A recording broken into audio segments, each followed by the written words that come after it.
Welcome to The Right Chamber. The podcast where we dive deep into the fascinating world of medicine and healthcare. In every episode, we will talk about pivotal topics relating to medicine and surgery in the UK and what it's like to be a healthcare professional today. We are inviting doctors and other healthcare professionals across different specialties to discuss their experiences and give an insight into what their journey has been like. Please follow us on Instagram and TikTok at RGUCMS and subscribe to our YouTube channel, RGUC Media. So sit back, ignore the traffic, and enjoy the Right Chamber podcast.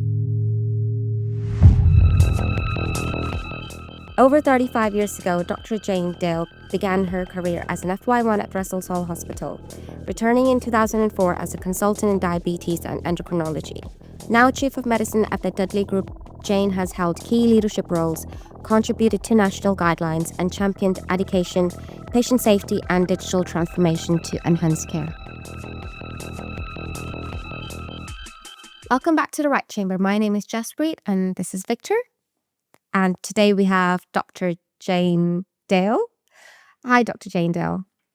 Would you like to tell us a little bit about yourself? Yeah, thanks for having me, Brett.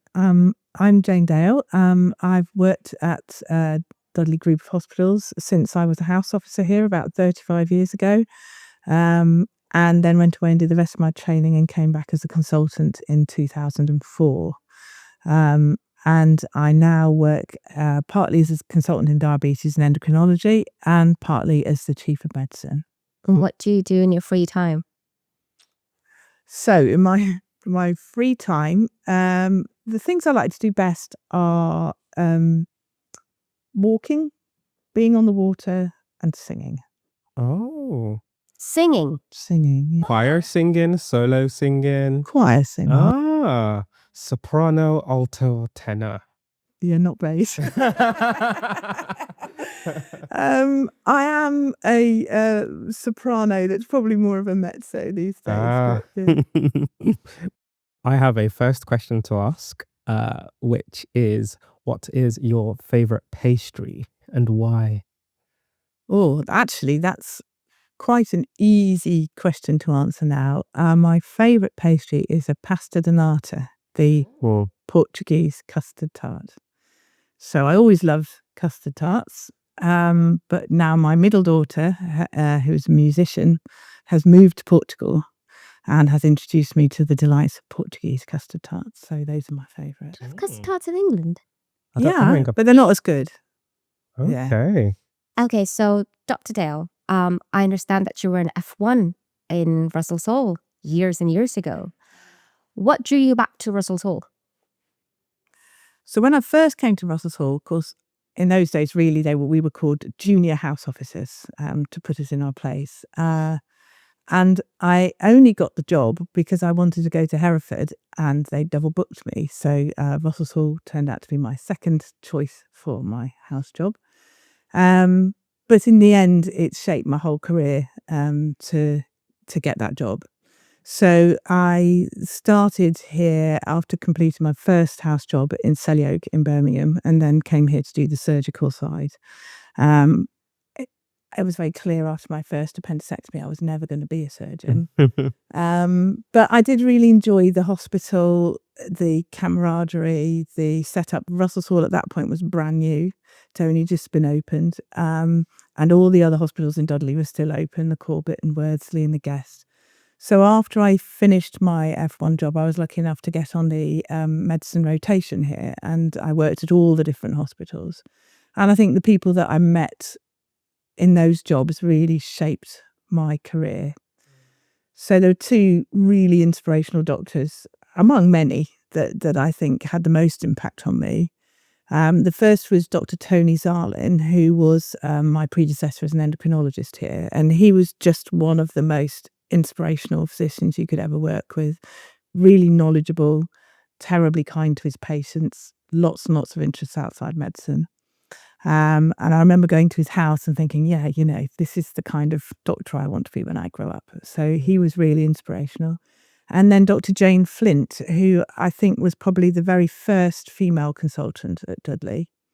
And she was very, very supportive of those of us that were women in medicine at that time, really, really encouraging. And I remember having a conversation with her when trying to decide whether to be a GP or to be a hospital consultant. And she said, you just have to follow what you want to do and make the job fit around you. And I think I took those words to heart, and that really shaped my decision to carry on being a physician, but try and balance that with being a mum, which is what I wanted to do. Yeah. It's amazing how big an impact the people we work with, especially in those early years. You never really, you don't even really realize how big of an influence it will then be, towards, your future career. And it just goes to show how really important it is, your relationship with your patients and your relationship with other doctors. Because, our impact on other colleagues around us can go. I know, I was actually really humbled. I was in a consultant interview for a consultant in this trust we successfully appointed. And one of the things he said he remembered was one ward round that I'd done with him one Saturday all those years ago when he'd very first come to Dudley as a trainee. He remembered that interaction. Of course, I remembered nothing of it, but he did. And it was quite humbling to realise that. But I think you're right. I think it's very important to remember that whenever you have an interaction with somebody, how much of an impact your behaviour can have on them. So I think I always try to have a very positive attitude, to help people in the corridor who look lost, to speak to somebody who looks a little bit distressed in the canteen or something, because I think and then hopefully someone will do the same to me. That's I feel like I'm giving wrong directions to all the patients all the time, so I've stopped. You have to know the place well yourself before you do so. Wow, but you're totally right. It's such an important aspect of the job, and kind of seeing Russell's Halls in particular over these years. How have you seen it, I guess, evolve till now? How would you describe evolution while you've been back? Considering it was like a brand new hospital when you were a junior house officer. Yeah. So I think it was nice to come and work in a new hospital. It seemed very new then compared to the old windy corridors of some of the others. And I think the thing for me that's not changed, which is really important, it hasn't changed, is the feeling of camaraderie and support that you get from the team. So I think if I walk down the hospital corridor here, I'll see lots of people that I've worked with over the years, and they will all say hello or how are you getting on. And I think I've got colleagues who work in much bigger hospitals who feel that is lost when you work in a really big place. And you might know your department very well, you might know your division very well, but you're not going to know everybody. So I think that's something that's really fundamental to Russell's Hall that's not changed. I think what's changed is it's just grown massively. I think there were 6 physicians or something. Wow. At first, and now I think there's about 140 consultants in the medical division. So I think it's grown unimaginably in what you can do and what you can offer, and the different breadths of services that you've got. So that's a huge change. And again, I think the other thing that's not changed is the population that we look after. While Dudley isn't the prettiest place in the world, it's definitely got a personality and a charm to the people that live here. That's a nice group of people to work with, I think. What made you take up a leadership role in this hospital? What motivated you? So I think when you first become a consultant, it's a big step from being a resident doctor, and you have to spend a bit of time getting to grips with the responsibility that comes with that. But then you start to see that you can only change so much in that one-to-one interaction between yourself and the patient. And that if you want to make a difference to it on a bigger scale, you've got to take up a leadership role and change a pathway, or change a service, or change the way you do things for everybody that comes along. So I think I started off by being the medical service head for diabetes and endocrinology. And we did lots of things to bring in subspecialty clinics, to start MDTs, to develop technology in diabetes, which has been a massive change over my career, that we can now have artificial pancreases, the closed loop pumps now that can look after the diabetes for people. So that was all really exciting. And then I think from that, I got involved in some roles about antenatal diabetes, which is my particular interest within diabetes, and was fortunate enough to be involved in the investigation into maternal mortality, obviously the ultimate tragedy in childbirth, and from that learning how we could deliver better care for pregnant women with diabetes. And so I led a national project on diabetes antenatal care. And that was the opportunity to change things across the whole country, which is, to be part of that was a really inspirational moment, to be honest. And to see things that you've designed being used all over the country was incredible. And so I got involved then with NICE, and I did a lot of work with the Quality Standards Committee, where we look at all the NICE guidance and then try and coalesce it into the 3-5 most important things that you need to deliver out of that uniformly across the country. And that gave me that opportunity to change things even outside my own specialty. So, I would learn about Lyme disease one week or cataract surgery the next week, things I had absolutely no knowledge of before. But you can contribute as a bystander in those and have a voice, which is really interesting.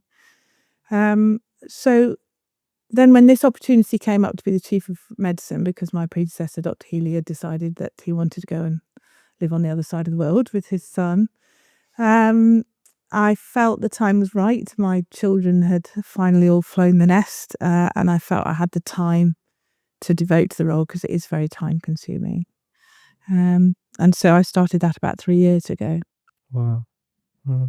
And you said it's a very time consuming role. How is it, or how have you found the challenge of balancing, your love for clinical work and then managerial duties? How do you go about that? Yeah, that's the trickiest part, really, because you really need a sort of 9-day week to fit it all in. One of the keys is to try and be in the moment of what you're doing. So if I'm in a clinic or if I'm on call, I'm trying just to be the doctor for that patient, the support for the resident doctors working with me. But if I'm in a meeting talking about telemetry or an ED rebuild or developing our medical enhanced care unit, then I try to be in the moment of that. So I think it is about focus and being able to move from one thing to the other and not let them intrude too much on each other. But it's hard.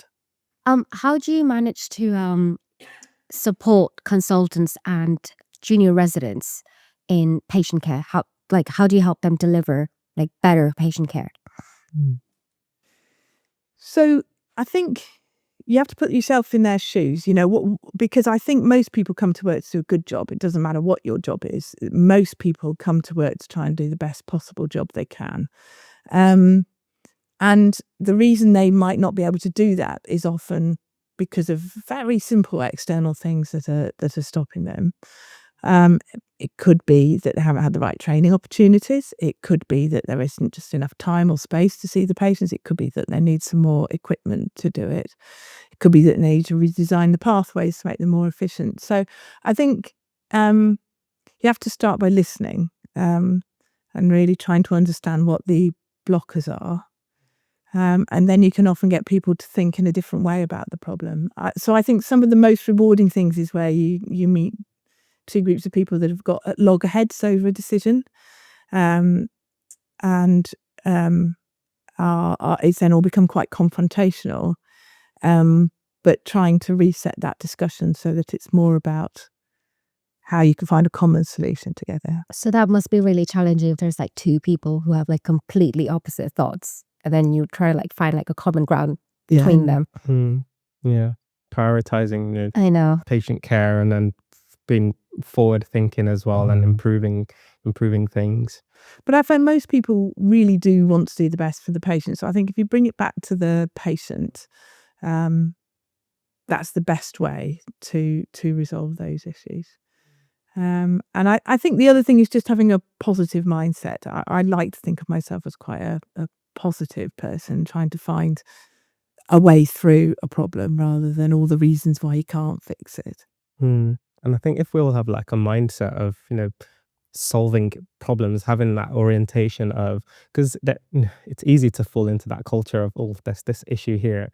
Well, are we managing with it? Well, then, Yeah. but if we have that attitude of, well, okay, what can we do? Let's put our minds together. How can we go about solving these these issues? Then progress will just skyrocket, wouldn't it? And yeah.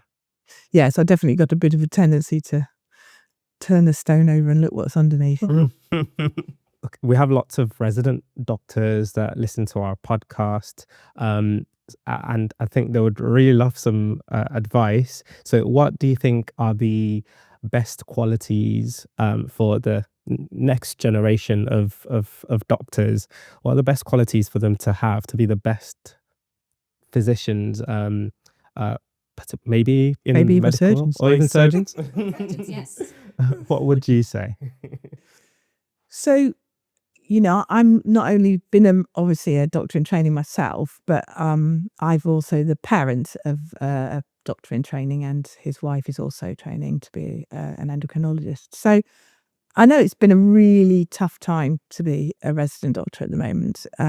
I think it was always tough, and I think we had different challenges when I was training, but it has been very difficult. I think morale is very low. So the first thing I would say is that being a doctor is great, fundamentally. I like being a doctor. It's a privilege. And it's still the same privilege that it always was, to be able to look at a patient in need of something and help make them feel better, find a way to live with their condition, offer some treatments that might make life a bit more manageable for them. And I think that is such a worthwhile thing to do. And that is the core of what we do. So I think looking for the good in what you do, the other thing I think is to realise that everybody in the hospital does want the same things, even if we work in different professions and different backgrounds. So making sure that you make really strong relationships with the other members of the multidisciplinary team, the nursing staff, the therapy staff, the admin staff, because those people you'll probably come across your whole career. And I think it's really important that you treat everybody with that, listen to their suggestions and take their support when they offer it to you. I think that's the other key. And then I think it's about being flexible with yourself, with the choices that you've got, because the NHS is not perfect.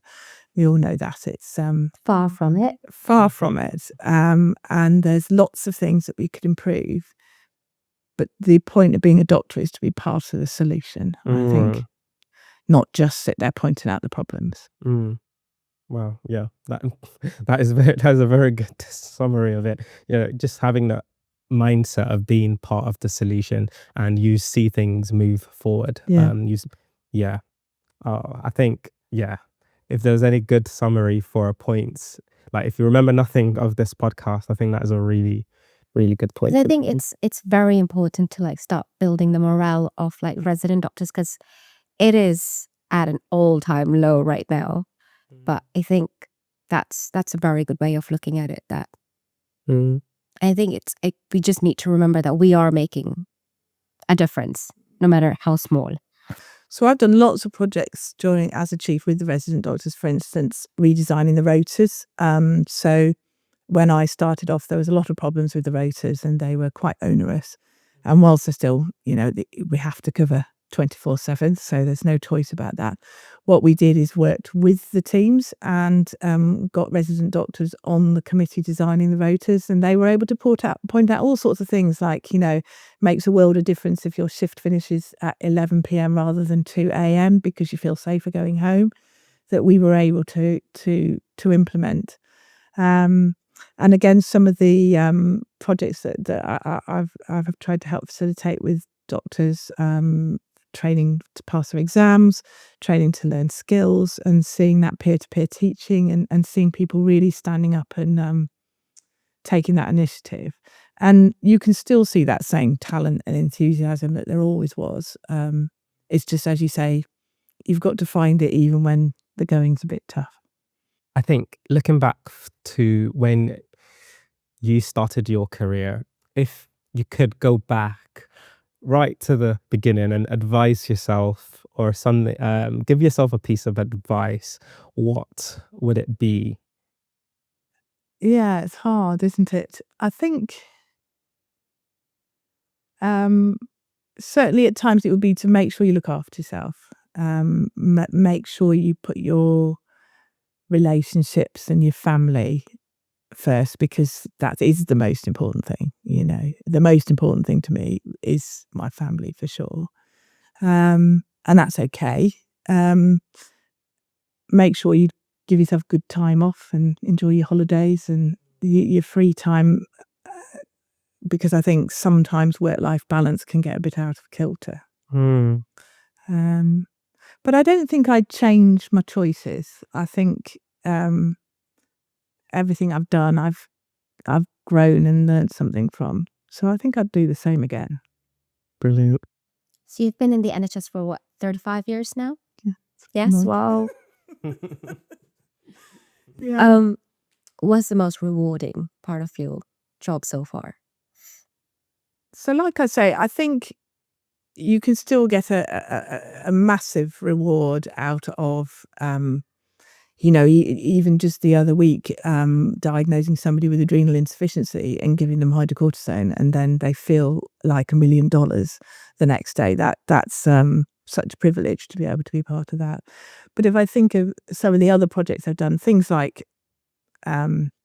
we were able to relaunch medical enhanced care unit after COVID. It changed a lot during that time, and then we were able to do that, and seeing that unit giving care to our most critically sick patients, that's quite something I'm really proud of having been part of. And then I think on the national scale, as I said, the trying to deliver better antenatal care uniformly across the whole country was something I was really proud to be part of. Wow. I think all in all, it's like patient care is like the most rewarding part of your career. Yeah. But it's not just even the patient sitting in front of you. It's also seeing the national impact of things that you've contributed to and Change guidelines and things. Yeah. And that's Which, amazing. let's be honest, they can be a bit dry when you see it. Well, when it's all listed out and you have to look through them to know what to do. But it's helpful for like resident doctors, like, yes, it's in front of me. This is what works. Yeah, it gives you that confidence, doesn't it, to know what to do. Yeah. Going through the system, what kind of legacy would you like to leave at the Russell's group of hospitals? What would you like to be known for, I guess? It's hard, isn't it, to know the impact you'd have after you'd left. I'd like to feel that the changes you put in place were sustainable, that they didn't stop just because you left, and that people saw they were worth carrying on with. And then I think, as I started off by saying, that those two consultants really shaped and influenced my career. It would be great to know that there were other people who felt that they'd achieved more because of an impact that I might have had on them. That's teaching and training the next generation is something that I do really enjoy. I love having the trainees in the clinic and seeing them, start to even impress me. Actually, let's say last week, my registrar spotted an abnormality in a blood test that I wouldn't have spotted, and was able to realise that it must mean the woman was pregnant and she thought she couldn't have any children. So he rang her up and said, "I've got the most amazing news for you, but actually the reason your periods have stopped is because you were pregnant." And she came back to clinic to see me yesterday, actually, and said how much that phone call had meant to her. And I looked back at the blood test and thought, I don't know if I'd have spotted that. Wow. Because usually a phone call from a doctor is bad news. Yeah, but that one wasn't. She was raped. But it was fantastic news this time. Oh, wow. Well, that's... And that you must be so proud. Like, yeah, because you think, that's that was a really good moment to see somebody taking it forward, and a learning from me. So now I know what to look for on those blood tests. Well, I have no doubt there will be some consultants down the line who will be personally name dropping you as one of the key influences, just as you've had doctors who influenced you. And I think just that kind of culture is so beautiful to see from one set of doctors to the next. I think it really that's really what makes good doctors. If how you have made an impact on someone else's life. Because a lot of people will say that, oh, I don't want to be a doctor anymore because of so and so. But I'm sure you have made a very big impact on some of your juniors. It would just be something that's so amazing to see, and I have no doubt that you have made that impact. So look forward to some future podcasts. Yeah, and the same with both of you, because I think you two are the future. You've got to shape it in that same way. You've got to take it all forward and stand up for the medical profession, but also set that example of the medical profession, I think. I hope we're making some difference with the medical students we're teaching. We're trying. Yeah, no, you will for sure. On that note, I think that's a lovely note to end on. Thank you so much for coming onto the podcast today. It's been a lovely conversation. Yeah, and I'm sure our listeners as well would have, picked up a few bits and pieces from there that they'll be able to carry along with them and just be better healthcare practitioners and having this mindset of improvement, prioritizing our patients, but also prioritizing ourselves and our family as well. So much to gain from this conversation. So thank you once again. Thank you so much. Well, so that comes to the end of the Right Chamber podcast for today. Thank you very much for everyone who's been listening. And just as a reminder, if you would like to take part in a future podcast, get in touch with us on any of our platforms, RGUC. It would also be great if you interact with us, comment, and share your thoughts as well. Remember to stay connected with us on social media. Follow us on Instagram and TikTok at RGUCMS, and subscribe to our YouTube channel, RGUC Media, for more exclusive content and updates. Thanks for tuning in to the Right Chamber podcast. Until next time.